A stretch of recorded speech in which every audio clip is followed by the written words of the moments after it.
Warahmatullahi wabarakatuh. Innal hamdalillah nahmaduhu wa nasta'inuhu wa nastaghfiruh wa na'udzu billahi min shururi anfusina wa min sayyiati a'malina. May yahdihillahu fala mudilla lahu wa may yudlil fala hadiyalah. Ashhadu an la ilaha illallah wahdahu la syarika lah wa ashhadu anna Muhammadan abduhu wa rasuluh sallallahu alaihi wa ala alihi wa sahbihi wa man ittaba'a hudahu ila yaumiddin, amma ba'd. Ikhwani fiddin, saudaraku kaum muslimin yang semoga senantiasa dirahmati oleh Allah. Alhamdulillah, puji syukur kita panjatkan kepada Allah Subhanahu wa taala atas segala nikmat yang telah Allah Subhanahu wa taala anugerahkan kepada kita semua, sehingga di kesempatan sore hari ini kembali kita berkumpul dalam majelis ini. Setelah di pekan yang terakhir, pekan kemarin, kita alhamdulillah telah menyelesaikan kitab Ta'dzimul Ilm yang ditulis oleh Fadilatul Syekh Ad-Doktor Shaleh Al-Utsaimin hafizahullahu taala. Maka sebagaimana yang telah direncanakan dan dimusyawarahkan, kita akan mulai membahas materi yang baru, yaitu permasalahan atau pembahasan fikih, di mana di dalam kajian yang baru ini kita akan membahas kitab Matan Abi Suja. Matan Abi Suja ini, atau yang juga berjudul Matan Al-Ghayah wa Taqrib, ini adalah sebuah matan fikih dalam mazhab Syafi'i. Kita harapkan, karena kita ini hidupnya di Indonesia yang basicnya atau mayoritas penduduknya ini bermadhab Syafi'i, kita harapkan dengan mempelajari sebuah kitab fikih yang bermadzhab Syafi'i, kita bisa beragama atau beribadah, yang pertama tentu sesuai dengan Al-Quran dan Sunnah, semua mazhab sesuai dengan Al-Quran dan Sunnah, dan kita bisa paling tidak memahami ketika terjadi permasalahan di tengah-tengah masyarakat, terjadi semacam benturan, kita bisa mengetahui apa yang menjadi latar belakang komunitas yang bermadzhab Syafi'i ini. Maksudnya dalil-dalil yang mereka pakai itu apa? Karena terkadang kalau kita, misalnya antum belajar fikih mazhab Hambali, kemudian tidak menyentuh sama sekali mazhab Syafi'i, lalu antum di fikih Hambali misalnya mengatakan hal ini tidak disyariatkan. Nah, kemudian ketika melihat ada sebagian masyarakat yang bermadzhab Syafi'i ini melaksanakan suatu ibadah yang beda dengan apa yang kita pelajari dalam fikih mazhab Hambali, kemudian kita menyalahkan misalnya. Contohnya misalnya kunut subuh, kunut subuh. Kalau kita belajar kunut subuh dalilnya lemah, tapi kenapa dalam mazhab Syafi'i disunahkan untuk membaca kunut subuh? Makanya kita penting untuk mempelajari fikih Syafi'iyah. Yang pertama, agar kita bisa beribadah sesuai dengan sunnah Nabi SAW, karena pada hakikatnya fikih Syafi'iyah ini adalah fikih yang berbasis Al-Quran dan Sunnah. Kemudian yang kedua, agar kita bisa mengetahui apa yang menjadi latar belakang kenapa di masyarakat ini, masyarakat kita di Indonesia ini, mereka cara beribadahnya seperti ini. Dalilnya itu apa? Jadi kita tidak menjadi orang yang mudah menyalahkan, ini salah, ini bid'ah, ini satu hal yang kurang tepat, karena mungkin kita yang tidak paham dalilnya, kita yang nggak tahu dalilnya.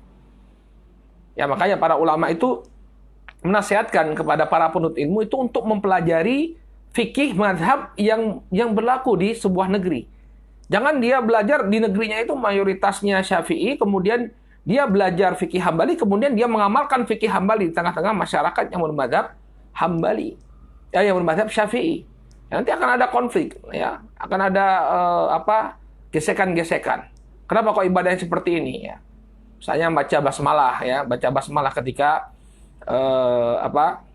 sholat, baca basmalah ketika membaca surat Al-Fatihah ketika sholat. Ini di sebagian tempat, ini bisa menjadi konflik. Kalau misalnya kita menjadi imam kemudian tidak membaca basmalah, bisa jadi ada orang yang mengulangi sholat. Bahkan kalau masalah kunut subuh itu di sebagian tempat ada imamnya nggak mau kunut subuh, sedangkan mayoritas jamaah yang menjadi makmumnya itu kunut subuh, bisa jadi mereka mengulangi sholatnya, jadi terjadi fitnah. Nah, ini terkadang muncul kenapa? Karena kita tidak mempelajari fikih yang berkembang di tengah-tengah masyarakat. Ya, fikihnya Syafi'iyah di negeri itu, tapi kita mempelajari fikih yang bermadzhab Hanabilah, kemudian itu yang kita praktekkan. Nah, ini juga jadi masalah. Itu yang kita praktekkan di tengah-tengah masyarakat. Ya. Nah, kemudian kalau misalnya kita mempelajari fikih Syafi'iyah, barakallahu fiikum, ya, kan relatif sedikit gesekan dengan masyarakat. Nah, yang nanti natijahnya atau harapan kita, ya, kalau masalah fikih ini tidak perlu ada gesekan, kita bisa lebih luas dalam berdakwah, ya, menyampaikan akidah tauhid kepada masyarakat. Jadi tidak ada gesekan-gesekan masalah fikih, ya, karena kita tahu, oh ini dalilnya ada, ya. Jadi fokus dakwah kita nanti adalah kepada permasalahan tauhid, permasalahan syirik, ya. Adapun masalah fikih yang memang masalah fikih ini sering menimbulkan konflik, ya, kita sudah beres, ya. Kita bisa mentolerir. Kenapa? Karena ternyata di praktek-praktek tersebut, ternyata praktek-praktek ibadah tersebut diakomodir dalam fikih mazhab Syafi'i. Ini kita harapkan, ya. Nah, apalagi nama mahat kita Mahat Ibnu Katsir. Ibnu Katsir itu mazhabnya Syafi'i. Ibnu Katsir mazhabnya Syafi'i, ya. Kemudian kok muridnya kemudian tidak paham mazhab Syafi'i, nah ini suatu hal yang yang agak kontradiksi, ya. Yang agak kontradiksi, walaupun memang tidak wajib, ya, Mahat Ibnu Katsir kemudian santri-santrinya menjadi Syafi'i, tidak wajib juga. Tapi paling tidak mereka mengetahui tentang mazhab Syafi'i, ya. Imam Ibnu Katsir termasuk ulama dari mazhab Syafi'i, ya. Baik, ini kenapa kita mencoba untuk mengajarkan kitab, ya, fikih mazhab Syafi'i, ya, agar para penuntut ilmu, ya, mereka memiliki pengetahuan terhadap mazhab Syafi'i, ya. Kalau mereka memang ada pendapat yang lebih kuat menurut mereka daripada apa yang diambil oleh ulama-ulama Syafi'iyah, paling tidak mereka tahu bahwa pendapat yang berbeda itu ada, ya. Pendapat mazhab Syafi'iyah yang berbeda itu adalah pendapat yang memiliki landasan, memiliki dalil, ya. Contohnya nanti ini kita akan hadapi misalnya pembagian air. Ada konsep air mustakmal. Nah, ini kan nggak dikenal di dalam mazhab Hanabilah sejauh yang saya tahu, ya. Air mustakmal. Kenapa dalam Syafi'i kok ada air mustakmal? Kenapa air mustakmal nggak boleh lagi dipakai untuk bersuci? Nah, kita kalau mengetahui mazhab Syafi'i, maka kita akan lebih luas dalam mempraktekkan fikih sesuai dengan ajaran yang berkembang di tengah masyarakat kita. Jadi tidak gampang menyalah-nyalahkan, tidak gampang kemudian menyalah-nyalahkan. Baik. Nah, sekarang yang akan kita bahas ini, barakallahu fikum, adalah sebuah matan yang sangat ma'ruf, ya, di kalangan para ulama Syafi'iyah, ya, matan Al-Ghayah wa Taqrib, karya Al-Imam Abu Syuja rahimahullahu taala. Walaupun nanti yang akan kita baca itu adalah kitab At-Tadhib. Jadi tadhib ini adalah penjelasan, ya, atau penyampaian dalil-dalil yang dipakai oleh penulis kitab Matan Abi Suja. Jadi ada kitab Matan Al-Ghayah wa Taqrib atau yang dikenal juga sebagai Matan Abi Suja, ada kitab At-Tadhib. Kalau yang nulis Matan Al-Ghayah wa Taqrib itu namanya Imam Abu Suja, ya. Kalau kitab At-Tadhib ini ditulis oleh ulama di masa kita. Bahkan beliau masih hidup, ya, hafizahullah taala, yakni Al-Ustadz Ad-Doktor Mustafa Dib Al-Bugha. Ya. Nah, kalau Abu Sujanya sendiri, ya, kita jelaskan sedikit tentang biografi beliau rahimahullah taala. Beliau nama aslinya adalah yang disebutkan nanti di muqaddimah.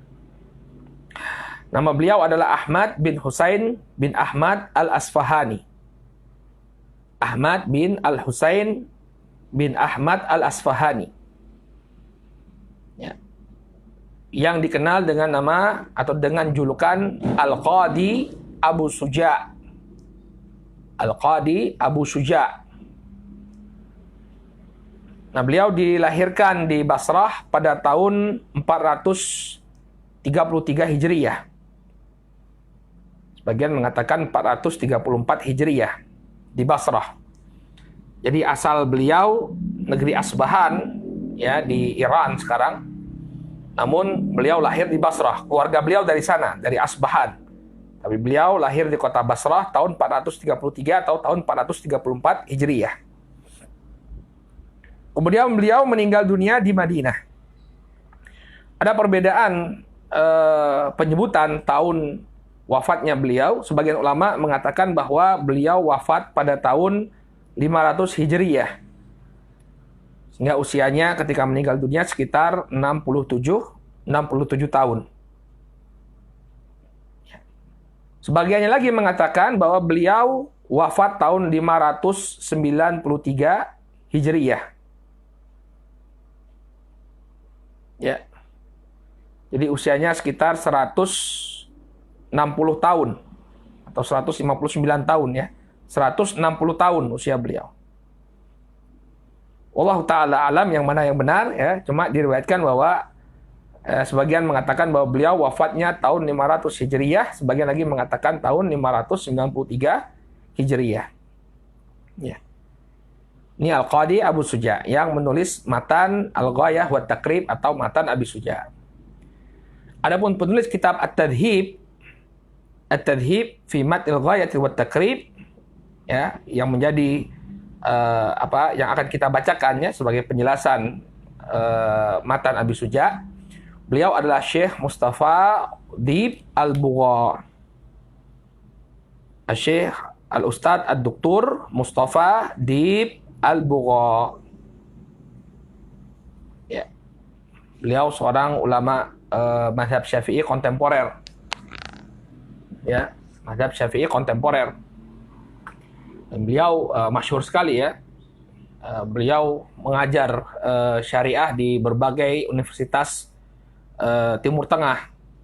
Ya, beliau mengajar di Universitas Damaskus, kemudian pindah ke Universitas Qatar, kemudian berpindah ke Universitas Yarmouk, sampai terakhir tahun 2008 sampai sekarang beliau menjadi pengajar di Universitas Al-Ulum Al-Islamiyah Al-Alamiyah. Ya. Lahirnya tahun 1938 Masehi. Berarti berapa usianya? Ya, sudah sangat tua beliau ya. Sudah sangat tua, 91 berarti ya. 91 tahun umur beliau sekarang. Beliau memiliki banyak karya ya, di antaranya Al-Wafi syarah dari Arba'in An-Nawawiyah. Kemudian juga kitab At-Tadhib ini ya. Ulama yang masyhur ya. Ulama dari mazhab Syafi'iyah, dan kitab beliau At-Tadhib ini ya memang jadi standar ya. Ketika orang ingin mempelajari Matan Al-Ghayah wa Taqrib atau Matan Abi Suja, mereka menggunakan kitab At-Tadhib ya untuk menjelaskan dalil-dalil yang dipakai oleh Abu Suja dalam kitabnya ini. Ya, karena Matan Abi Suja itu nggak pakai dalil. Tidak ada dalil yang disebutkan. Kenapa? Karena memang ditujukan untuk pemula. Ya, jadi pemula itu dia tidak langsung dia belajar dalil ya. Dia tahu masalah hukum terlebih dahulu. Ya. Kenapa? Karena memang sebagai seorang pemula dia belum memiliki bekal untuk menelaah dalil. Ya, oleh karena itu kemudian dilengkapi oleh Syekh Mustafa Bugha ya, beliau jelaskan bahwa apa yang disampaikan oleh Al-Imam Abu Suja itu ada dalilnya. Kenapa beliau mengatakan seperti ini dalilnya, ini dalilnya. Ya. Maka ada suatu hal yang diingatkan Syekh Amir Bahjat, hafizahullah taala. Syekh Amir Bahjat ini pengajar mazhab Hambali di kota Madinah. Ya, beliau masih cucu dari Syekh Ahmad Khatib Al-Minangkabawi, seorang ulama besar Nusantara yang pernah mengajar di Masjidil Haram. Nah, cicitnya ini namanya Syekh Amir Bahjat, sekarang jadi warga negara Saudi Arabia. Ya, beliau mengatakan termasuk kesalahan seorang penuntut ilmu, dia sering membaca matan-matan fikih kemudian dia mengatakan, ya ini nggak ada dalilnya, ini nggak ada dalilnya. Ya, jangan kemudian kita istilahnya terlalu lancang ya, menuduh para ulama ketika menulis permasalahan fikih kita bilang nggak ada dalilnya, nggak ada dalilnya. Ya, ada dalilnya, cuma Anda nggak tahu. Ya, cuma Anda belum mempelajarinya dengan lebih mendalam.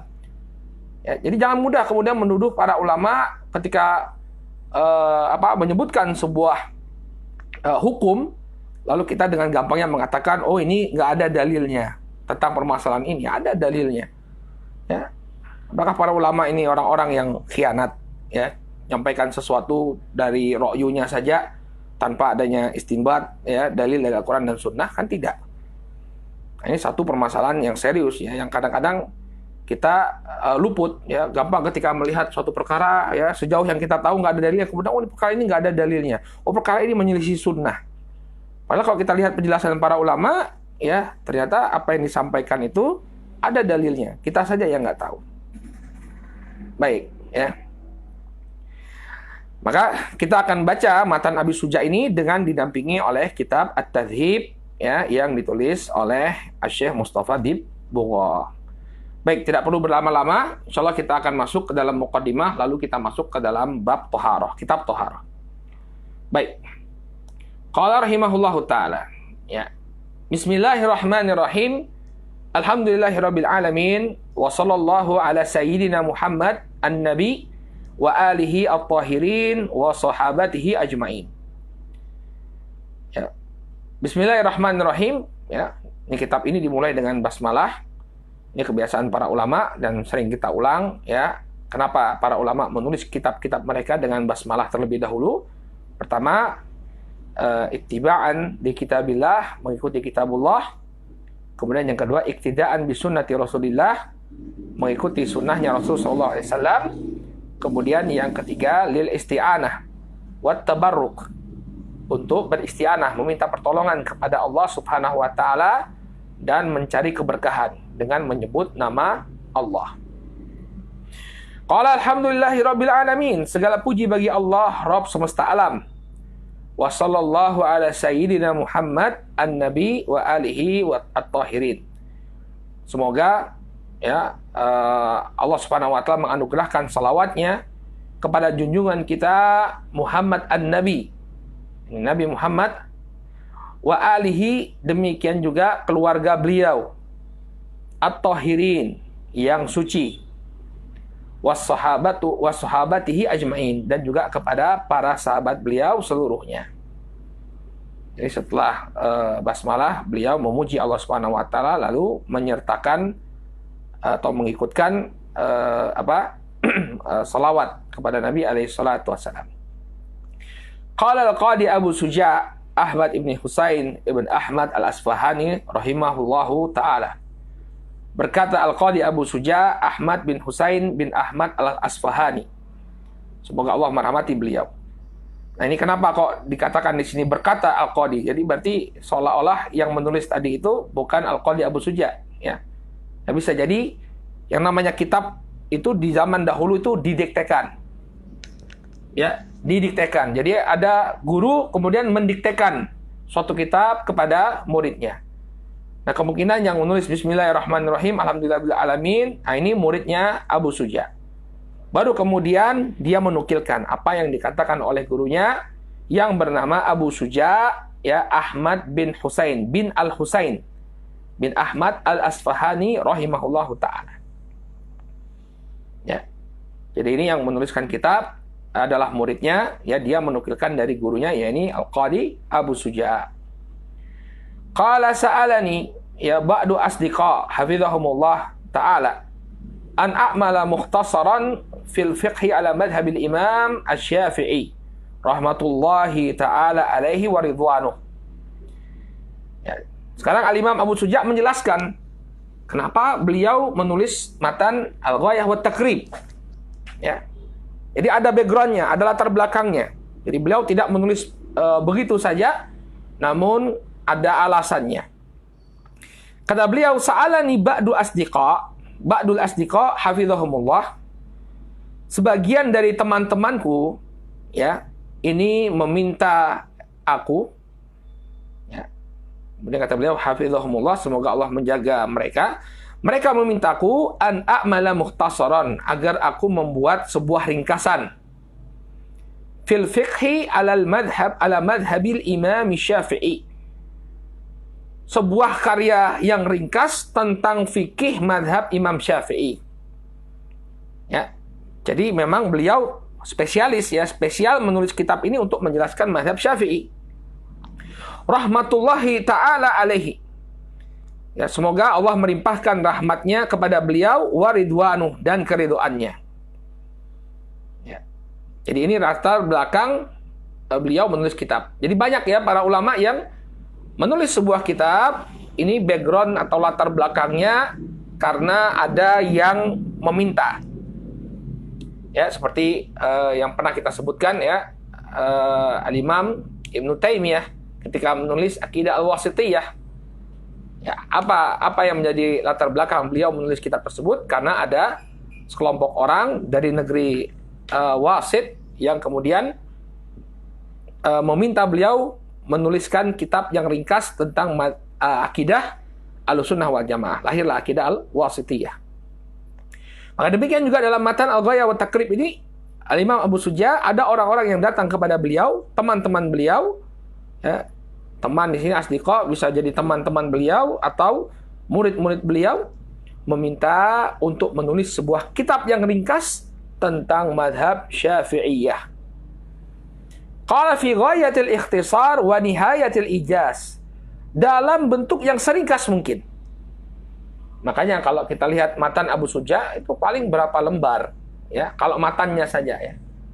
Bukan kitab yang tebal, ringkas sekali, ya. Untuk apa? Kenapa ditulis dalam bentuk yang sangat ringkas? Ya, liyaqruba 'alal muta'allimi darsuh wa yashula 'alal mubtadi' hifdhuh. Agar mudah ya bagi seorang pelajar untuk mempelajarinya. Jadi memang sengaja dibuat ringkas agar mudah untuk dipelajari. Nah, kalau suatu kitab itu terlalu tebal, apalagi yang mempelajari itu adalah seorang pelajar yang mubtadi, seorang pelajar yang pemula, ya, nanti dia jalan di tempat, ya, nggak jalan-jalan karena beratnya atau panjangnya permasalahan yang dipelajari. Namun kalau ringkas, ya, bisa jadi satu pertemuan satu bab selesai, ya, satu pertemuan satu kitab selesai karena ringkas. Tapi kalau panjang, sulit bagi pelajar terutama para pemula untuk mempelajarinya. Wa yashula 'alal mubtadi' hifdhuh. Demikian juga dibuat ringkas agar para pelajar pemula mudah untuk menghafalnya. Ya. Jadi bagi yang ingin menghafal, dia akan menghafal dengan mudah. Kenapa? Karena yang dihafal tidaklah panjang. Ini suatu hal yang ringkas. Ya. Wa an ukthira fihi minat taqsimati wa hasil khisal. Dan mereka meminta untuk membuat ya kitab yang ringkas, namun agar aku memperbanyak pembagian-pembagian dan hasrul hisar. Hasrul hisal artinya masail fiqhiyah ya, dalam penjelasannya Syekh Mustafa Bugha. Ya, maksud dari hasrul hisal, hasru al-hisal adalah al-murad masail al-fiqhiyah al-muhtaj ilaiha. Ini permasalahan-permasalahan fikih yang diperlukan. Ya. Jadi kitabnya ringkas, namun permasalahan yang dibahas itu banyak. Ya. Jadi terkadang masalah tulisan atau karya tulis tentang masalah fikih itu ada yang dia mendalam pembahasannya tapi tidak meluas. Apa bedanya mendalam dan meluas? Ya, misalnya ada orang yang dia cuma menulis permasalahan sholat, tapi dibahas dengan mendalam sekali. Ya, ada seperti sifat sholat Nabi, ya Syekh Al-Albani ya. Kalau yang beredar tengah-tengah kita itu kan 1 jilid. Nah ini sebenarnya itu ringkasan. Sebenarnya Syekh Albani itu menulis permasalahan sholat itu 3 jilid besar. Ini namanya mendalam. Ya, bahas masalah sholat secara mendalam. Tapi tidak meluas. Kenapa? Yang dibahas cuma sholat doang. Ya, nggak dibahas di sana masalah toharoh, masalah wudhu. Nggak dibahas di sana masalah zakat. Tidak dibahas di sana masalah haji. Tidak dibahas di sana masalah puasa. Ya, nggak dibahas di sana masalah pernikahan. Ya, perdagangan dan kitab-kitab yang berhubungan dengan muamalah nggak dibahas. Nah, tapi kalau fikih Abu Suja atau matan Abu Suja ini diharapkan walaupun dia ringkas, tapi pembahasannya itu meluas. Makanya kita lihat dalam Matan Abi Suja, ya, kita dapati ya kitab-kitab yang dibahas atau bab-bab yang ada dalam Abi Suja ini cukup banyak. Mulai dari taharah, kemudian salat, zakat, puasa, haji, ya, kemudian kitabul buyu, jual beli dan muamalat. Kemudian kitab tentang faraid, ya, tentang ilmu waris. Kemudian kitab tentang nikah, ya, kitab tentang jinayat, tentang jihad, tentang dzabaih, tentang sembelihan. Banyak sekali yang dibahas oleh beliau. Jadi pembahasan beliau meluas. Dan ini ya lebih tepat bagi kita, ya, para pemula untuk mempelajarinya. Jadi kita itu belajar fikih itu, ya, sebaiknya kita tidak perlu mendalam. Akan tetapi di awal, ya, saya nggak mengatakan tidak perlu mendalam, nanti ada saatnya mendalam. Tapi kita itu di awal, kita kenali dulu bab-bab fikih. Yang dipelajari di fikih ini apa saja. Ya. Jadi jangan terlalu mendalam. Jadi jangan masuk ke dalam suatu permasalahan, nanti terjadi khilaf di kalangan para ulama ini dan itu. Ya. Sehingga nanti kalau misalnya darsnya itu, misalnya dia diberi waktunya cuma 1 tahun belajar. Nanti dia cuma menamatkan kitab Toharoh saja, tahunya tentang Toharoh saja. Padahal dalam menjalani kehidupan ini, banyak hal yang harus dia kerjakan. Sehingga apa? Dia ketahui terlebih dahulu. Ya, bab-bab itu walaupun secara umum. Bahkan tanpa dia mengetahui khilaf dari kalangan para ulama, tidak memudaratkan. Dia ambil satu pendapat dari kalangan para ulama, dia jadikan praktek, itu gak jadi masalah. Ya. Tapi dia tahu dulu bab-bab fikihnya itu, ya, apa saja. Makanya kitab Matan Abi Suja ini sangat bagus sekali, ya, sangat bagus sekali untuk dipelajari oleh para pemula, ya, karena beliau membahasnya itu tidak mendalam tapi meluas. Dalam satu kitab tercakup banyak sekali pembahasan fiqhiyah. Baik. Kemudian kata beliau, fa'ajabtuhu ila dzalika taliban lis-shawab. Maka aku pun mengabulkan permintaan tersebut, ya, untuk mengharapkan pahala dari Allah Subhanahu wa taala, raghiban ila Allah taala fit taufiqi lis-shawab. Berharap kepada Allah Subhanahu wa taala, raghiban ila, ya, berharap kepada Allah Subhanahu wa taala untuk memberikan taufik, ya, dalam menetapi kebenaran. Ya, jadi beliau menulis suatu kitab, ya, seorang ketika ingin menelurkan sebuah karya hendaknya dia lakukan ikhlas karena Allah Subhanahu wa taala agar dia menjadi pemberat timbangan amalan, ya, di akhirat nanti. Jadi beliau menulis kitab ini untuk mencari pahala dari Allah Subhanahu wa taala, mengharapkan, ya, sambil mengharapkan taufik dari Allah agar yang beliau sampaikan ini sesuai dengan kebenaran. Ya. Dan itu yang hendaknya dilakukan oleh seseorang, ya. Tidaklah dia menuntut ilmu, tidaklah dia menuliskan sesuatu, ya, melainkan agar dia berada di atas kebenaran sesuai dengan apa yang Allah ridhoi. Ya, makanya kita meminta taufik dari Allah Subhanahu wa taala. Ya, beliau mengatakan raghiban ilallahi taala fit taufiqi lis-shawab. Ya, aku menulisnya, ya, dengan penuh harapan agar Allah Subhanahu wa taala menganugerahkan taufik kepadaku, ya, untuk selalu meniti kebenaran. Wa innahu ala ma yasha'u qadir wa bi ibadihi latifun khabir. Dan Allah Subhanahu wa taala ini maha kuasa atas segala sesuatu dan maha tahu terhadap apa yang dilakukan oleh hamba-hambanya. Wallahu taala a'lam. Ini muqaddimah dari Al-Imam Abu Suja rahimahullahu taala. Baik, langsung kita masuk ke dalam kitab At-Taharah.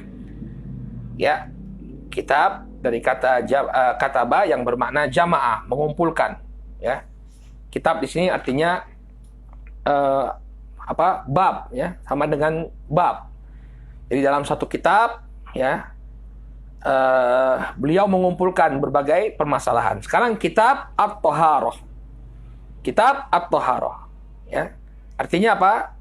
Kumpulan permasalahan yang berkaitan dengan At-Taharah, dengan bersuci. Ya, min babil faedah. Kenapa? Kalau kita membuka kitab-kitab fikih, para ulama itu senantiasa memulai kitab fikih mereka dengan kitab Thaharah. Ya. Jawabannya barakallahu fiikum, karena kitab At-Thaharah ya, ini berkaitan dengan salat. Ya. Jadi rukun Islam itu kan pertama 2 kalimat syahadat, mengucapkan 2 kalimat syahadat. Kemudian yang kedua adalah salat. Dan salat ini barakallahu fiikum, dia tidak sah kecuali dengan berthaharah terlebih dahulu. Ya. Kata Nabi SAW, la yaqbalullahu salata ahadikum idza ahdatsa hatta yatawadda. Tidaklah Allah Subhanahu wa taala itu menerima salat salah seorang di antara kalian ketika dia berhadas sampai dia berwudu terlebih dahulu. Jadi dia bersuci terlebih dahulu, baru salatnya itu sah. Ya. Demikian juga dalam hadisnya Abu Malik Al-Asy'ari radhiyallahu anhu, Nabi SAW mengatakan, at-tuhur satrul iman. Ya. Bahwa taharah, ya, bersuci itu adalah sebagian dari iman. Ya, dalam syarahnya para ulama menjelaskan bahwa makna dari bersuci itu merupakan sebagian dari iman. Iman di sini maknanya adalah as-shalah.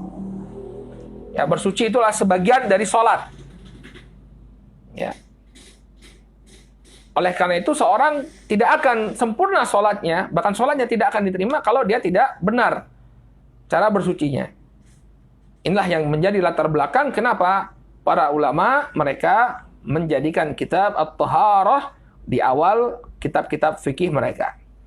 Karena Thaharah merupakan syarat sholat, dan sholat ini merupakan amalan yang pertama yang harus dikerjakan oleh seorang hamba setelah membaca 2 kalimat syahadat. Baik. Nah, kemudian di sini beliau mulai membahas tentang alat-alat ya atau media yang dipakai untuk bertaharah. Ya. Yang dipakai untuk bertaharah adalah air. Ya, yang namanya kita berwudu menggunakan air.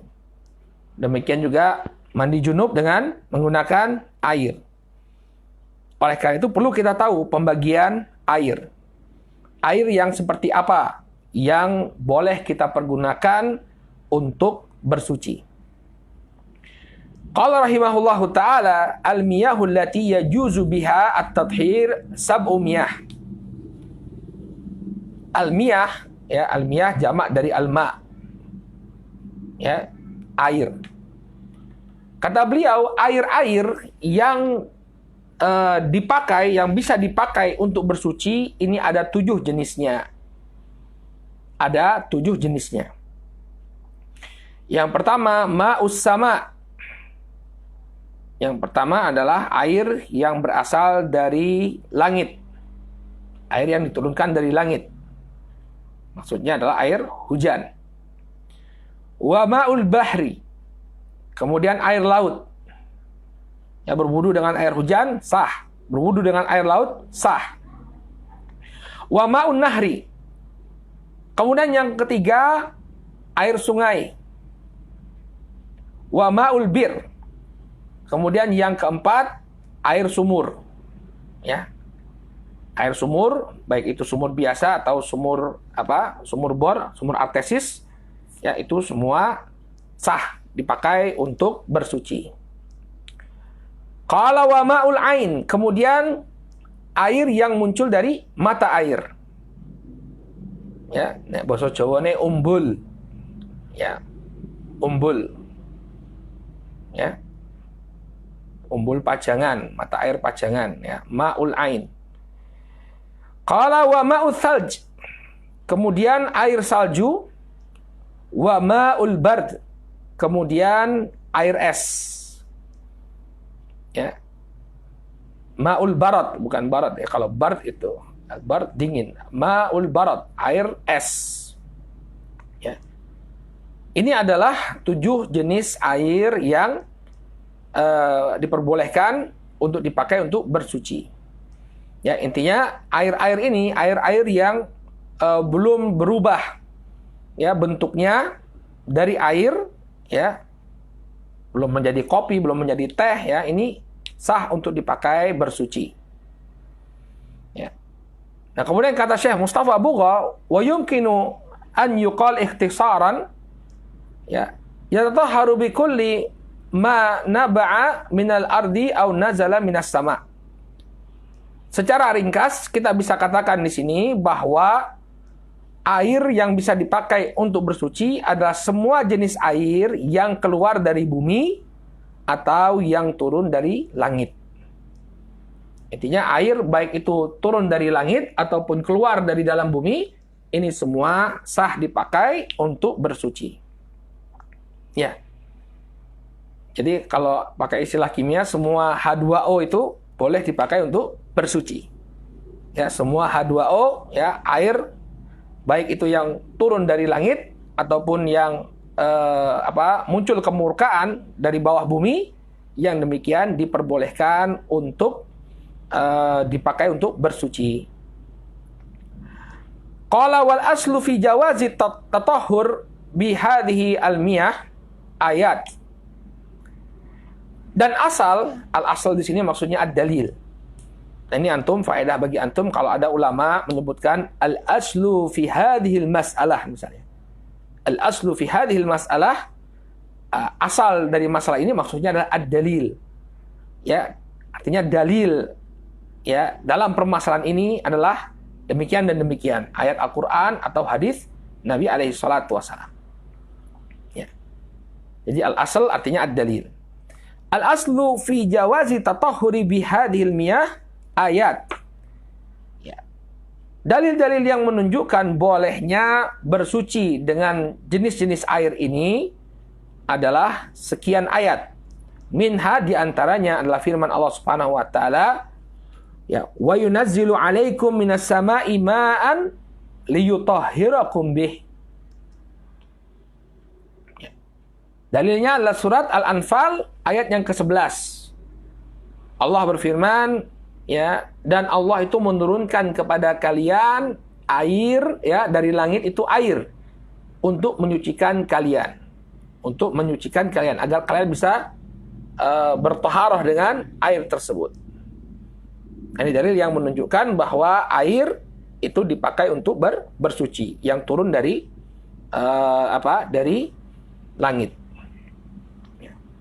Qala wa hadis, demikian juga dalil yang lain adalah hadis-hadis. Minha marawahu Abu Hurairah radhiyallahu anhu. Di antaranya adalah apa yang diriwayatkan dari sahabat Abu Hurairah radhiyallahu taala anhu. Hadisnya diriwayatkan oleh Imam Abu Dawud, At-Tirmidzi, An-Nasa'i, ya, dan Ibnu Majah. Ya. Qala, beliau mengatakan, sa'ala rajulun Rasulullah sallallahu alaihi wasallam. Ada seseorang yang bertanya kepada Rasul sallallahu alaihi wasallam, dia mengatakan, "Ya Rasulullah, inna narkabul bahra, ya, wa nahmilu ma'ana al-qalil minal ma'." Ada seorang yang bertanya kepada Nabi Shallallahu Alaihi Wasallam, "Wahai Rasulullah, sesungguhnya kami berlayar di tengah lautan dan kami membawa sedikit air. Ya, fa in tawadda'na bihi atishna."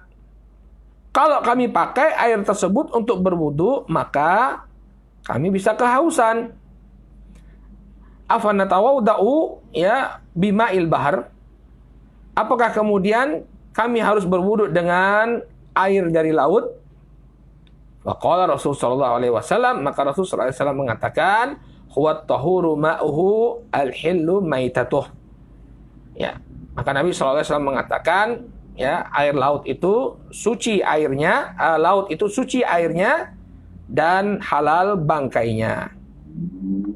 Al-Imam At-Tirmidzi mengatakan hadza haditsun hasanun sahih. Imam Tirmidzi mengatakan hadisnya hasan sahih. Ya.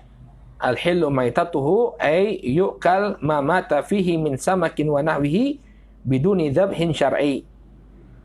Maksud dari halal bangkainya bahwa boleh dimakan hewan-hewan yang mati di lautan, ya, baik itu berupa ikan atau yang semisalnya, tanpa harus disembelih dengan sembelihan yang syar'i.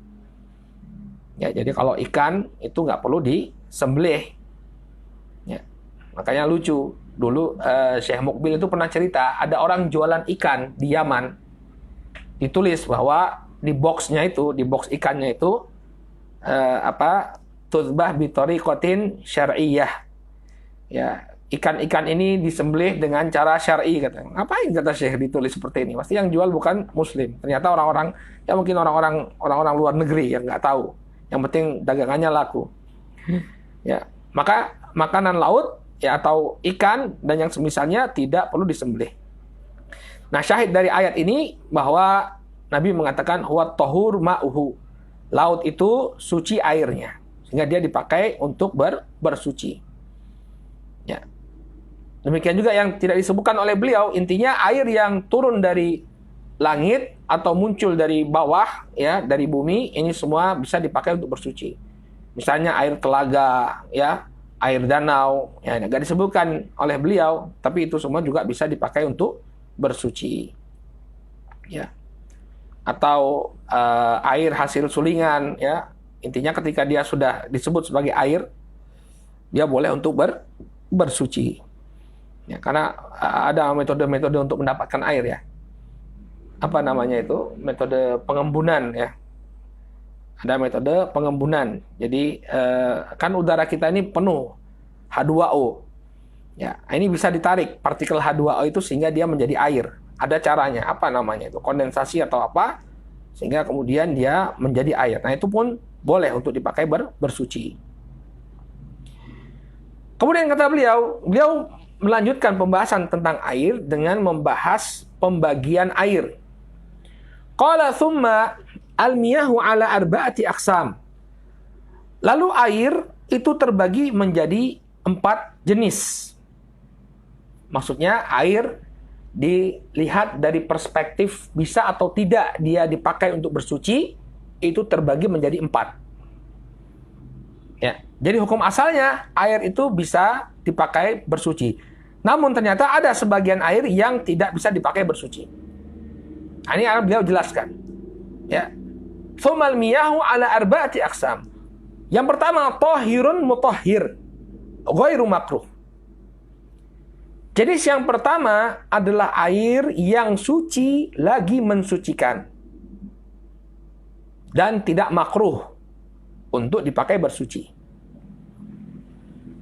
Ini jenis yang pertama, air yang suci mensucikan dan tidak makruh dipakai untuk bersuci. Wa huwal ma'u mutlaq, dan ini adalah air mutlak.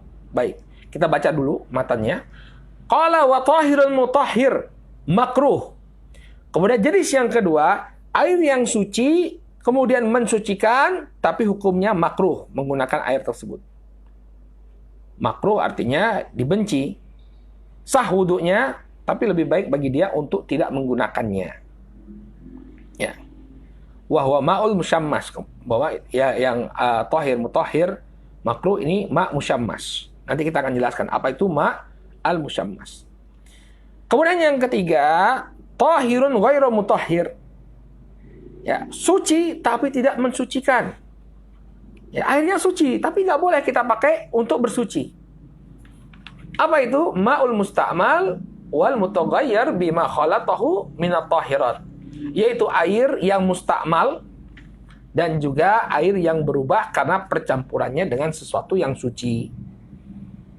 Ya, percampurannya dengan sesuatu yang suci. Nanti kita jelaskan, kita elaborasi lebih lanjut nanti insyaallah. Kemudian yang keempat, wa ma'un najis. Yang keempat, ma' najis, air najis. Ya, wa huwa alladhi hallat fihi najasatun wa huwa duna qullatain au kana qullatain fataghayyar. Ma' najis yaitu air yang dia bercampur dengan najis.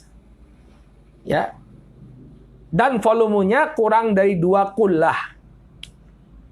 Volumenya kurang dari 2 qullah. Atau jumlahnya 2 qullah akan tetapi dia mengalami perubahan.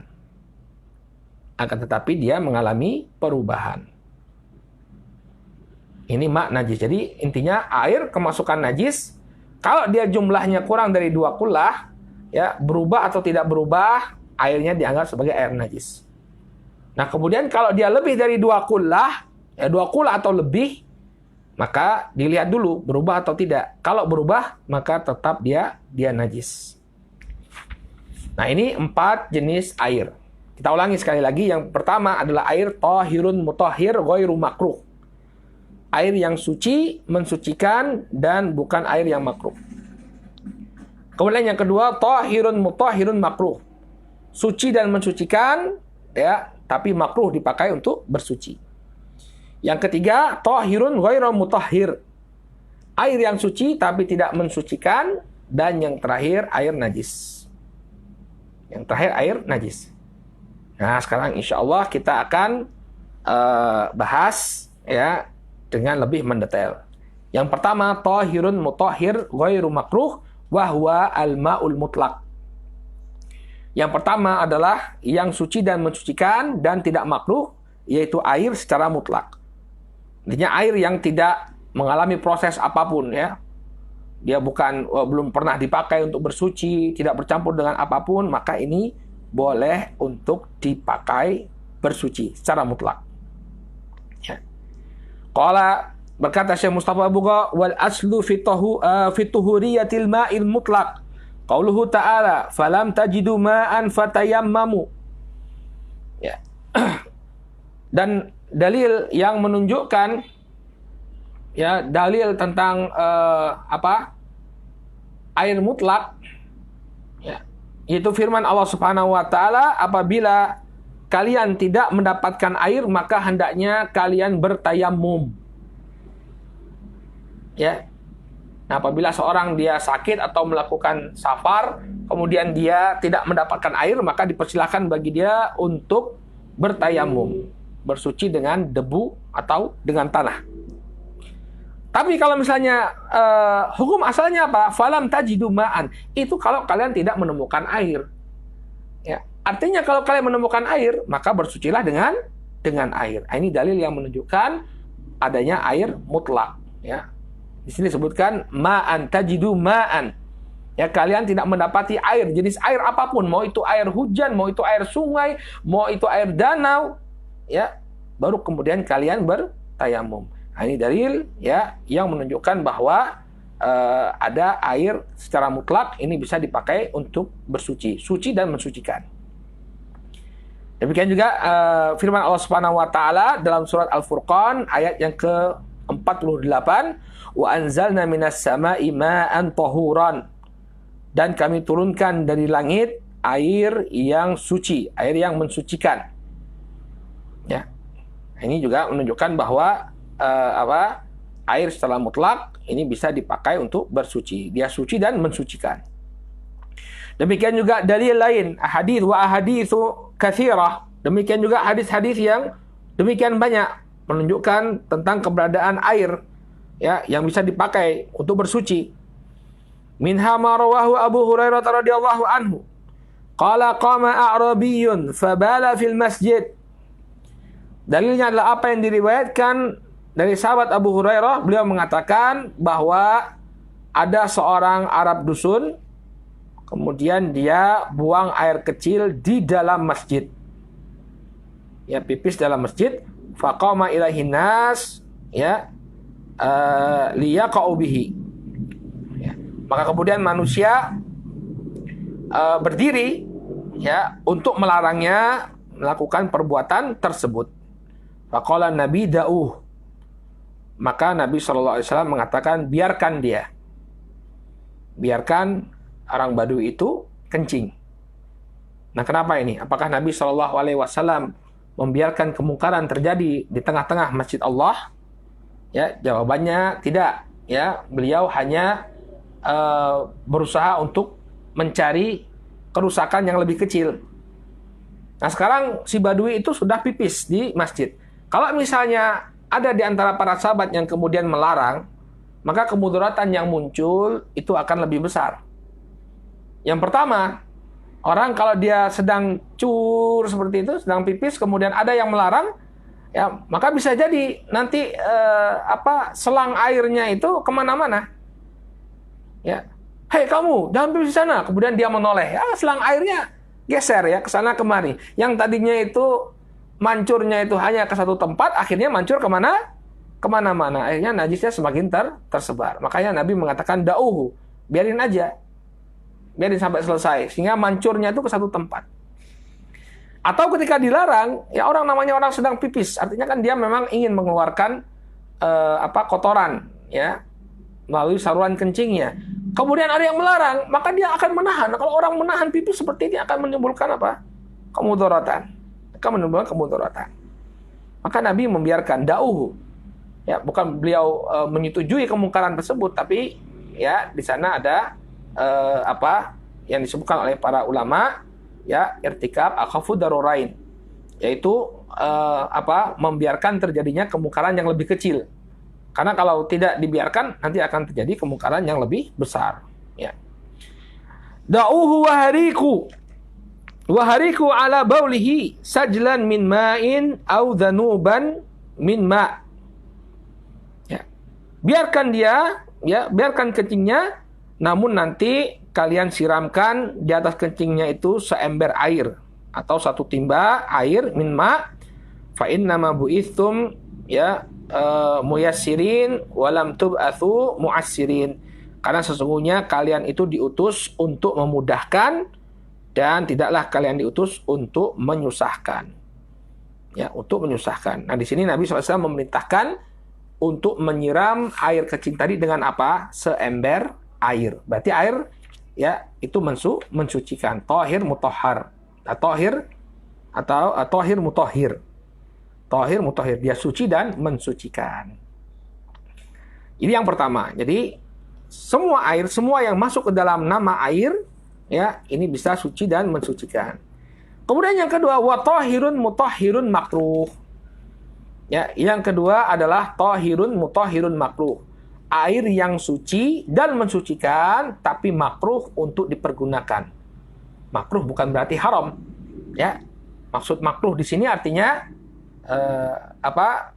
lebih baik bagi dia untuk meninggalkannya. Wahwal ma'ul musyammas, dan dia adalah air musyammas, air yang dipanaskan. Ya. Apa maksud air yang dipanaskan? Nah, ini jangan salah, makanya kita perlu merujuk kepada penjelasan para ulama. Jangan kemudian, ini pentingnya kita baca terjemahan. Air yang dipanaskan. Waduh, gimana kalau nanti saya mengambil air dari water heater yang sudah dipanaskan, berarti nggak boleh, makruh. Enggak, ya. Maksud air yang dipanaskan ini disebutkan oleh Syekh Mustafa Bugha, al-musahhan fi ina'in min ma'din, ya, biharri syams. Yang dimaksud dengan air musyammas adalah air yang dipanaskan dengan diletakkan di sebuah tempat dari logam, lalu dipanaskan dengan matahari. Nah, jadi orang zaman dulu, ya, terkadang mereka meletakkan air itu di sebuah bejana yang terbuat dari logam, entah itu dari perunggu atau dari besi, kemudian ditaruh di bawah matahari, sinar matahari yang demikian panas. Ya. Kenapa tidak diperbolehkan? Ya, wa karahiyatuhu atau wa karahatuhu lima kila min annahu yusabbibu, ya, maradul baras au yaziduh. Kenapa dimakruhkan? Karena dia bisa menyebabkan sakit lepra, baros, ya. Bukan lepra sebenarnya, kulit putih-putih, ya. Ya, kalau di Timur Tengah itu sering kita lihat orang kulitnya itu putih-putih, ada bercak-bercak putihnya. Au yazidu, atau menambah parah penyakit tersebut. Ada orang yang sudah punya penyakit itu kemudian dia berwudu dengan air musyammas tadi, maka semakin parah penyakitnya. Lalu kata Syekh Mustafa Bugha, wala yakunu makruhan illa idza stu'mila fil badan wa kana fi qatri harin kal Hijaz. Dan dia tidaklah dihukumi makruh melainkan kalau dipergunakan di badan, ya. Artinya kalau misalnya mensucikan tempat misalnya, atau mensucikan karpet yang terkena kencing, ya, dengan menggunakan air musyammas, ini nggak jadi masalah. Makruhnya itu kalau dipakai berwudu, kena kulit kita. Ya. Kapan air musyammas itu makruh? Yang pertama, kalau dipergunakan di badan. Kemudian yang kedua, kana fi qatri harin kal Hijaz. Kemudian ya mempergunakannya itu di tempat yang panas seperti di Hijaz, di Makkah dan di Madinah. Karena dia baru menimbulkan penyakit tadi di daerah yang panas seperti Makkah dan Madinah. Kalau misalnya daerahnya dingin, ya seperti di bagian utara Yaman, di Ma'bar itu dingin sekali ya. Dulu ketika kita belajar di Yaman, di Ma'bar itu sampai minus. Ya, maka nggak apa-apa, justru bagus dia berwudu dengan air musyammas. Kenapa? Karena memang cuacanya itu dingin. Ya, cuacanya itu dingin. Nah, ini kenapa berwudu dengan air musyammas ini dimakruhkan oleh para ulama? Ya, karena dia bisa menyebabkan penyakit, dan itu pun kalau dipakai di badan dan di daerah-daerah yang memang bisa menimbulkan penyakit. Ya, di daerah-daerah yang panas seperti di Hijaz. Jadi enggak di semua tempat. Ya, tidak di semua tempat. Ya, dan itu pun kalau menjadi makruh kalau ada air yang lain selain air musyammas. Kalau misalnya nggak ada kecuali itu nggak makruh lagi karena memang adanya cuma itu. Kalau ada air yang lain tapi dia menggunakan air itu maka makruh. Ya, jadi kalau misalnya tidak ada air yang lain nggak jadi makruh. Ya, jadi kalau kita bisa simpulkan kapan air musyammas itu menjadi makruh, pertama ya kalau dipakai di badan. Kemudian yang kedua dia berada di daerah yang panas seperti di Hijaz. Kemudian yang ketiga memang ada air yang lainnya. Ada air yang lain yang bukan air musyammas, baru hukumnya makruh. Tapi kalau nggak ada kecuali air musyammas maka tidak menjadi makruh. Baik, ini air yang apa? Tahirun mutahhirun makruh. Kemudian yang ketiga, wa tahirun ghairu mutahhir wa huwal ma'ul musta'mal. Ya, wal mutaghayyiru bima khalatahu minat tahirat. Air yang suci namun tidak mensucikan. Airnya itu bukan najis, barakallahu fikum, tapi nggak bisa antum pakai untuk berwudu. Nggak sah wudu antum. Ya. Apa airnya? Ini air musta'mal. Air yang sudah pernah dipakai untuk bersuci. Makna musta'mal ini adalah air bekas bersuci, bekas berwudu atau bekas mandi yang kemudian ditampung. Nah, jadi kalau misalnya ada orang wudu kemudian ditampung airnya, kemudian ada temannya, kamu udah wudu belum? Belum. Gak usah buka keran. Ini ada wudu, air bekas wudu saya. Pakai ini saja. Nggak boleh. Air mustakmal ini namanya. Kenapa? Karena sudah dipakai untuk berwudu. Ya, sudah dipakai untuk berwudu. Apakah air yang dipakai untuk berwudu itu najis? Enggak. Airnya suci. Cuma tidak mensucikan. Apa dalilnya? Kalau air mustakmal itu suci, ya di sini dijelaskan oleh Syekh Mustafa Buqa. Ya, kata beliau, al-mustakmal fi raf'il hadath. Air yang suci tapi tidak mensucikan adalah air yang sudah pernah dipakai untuk mengangkat hadas. Wa dalilu qaulil musta'mal tahiran ma rawahu Jabir bin Abdullah. Dan dalil yang menunjukkan bahwa air musta'mal itu pada hakikatnya adalah air yang suci, cuma tidak mensucikan. Ya, dalil yang menunjukkan bahwa air musta'mal adalah air yang suci, ma rawahu Jabir bin Abdullah radhiyallahu anhuma. Apa yang diriwayatkan oleh Jabir bin Abdullah radhiyallahu anhuma, qala jaa Rasulullah sallallahu alaihi wasallam ya'uduni wa ana maridun la aqil. Suatu ketika Rasul sallallahu alaihi wasallam menjengukku ketika aku sakit, dan ketika itu aku tidak sadar. Ya.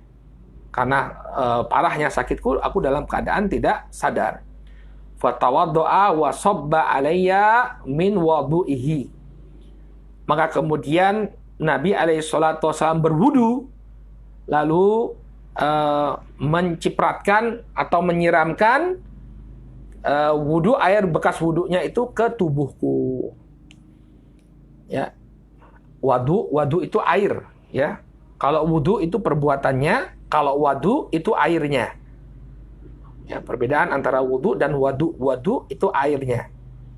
Ya, maka Nabi SAW berwudu lalu menyiramkan air bekas wudunya ke badanku. Ya. Maka dijelaskan di sini kata Syekh Mustafa Buqa, walau kana ghairu tahirin lam yasubbahu alaih. Kalau air bekas berwudu itu tidak suci, maka tidak mungkin Nabi Shallallahu Alaihi Wasallam menyiramkannya kepada Jabir bin Abdullah. Nggak mungkin, ya. Masa beliau menyiramkan sesuatu yang najis kepada sahabatnya? Ya, nggak mungkin. Ya. Sehingga air mustakmal itu suci. Tapi dia tidak mensucikan. Ya, dia tidak mensucikan.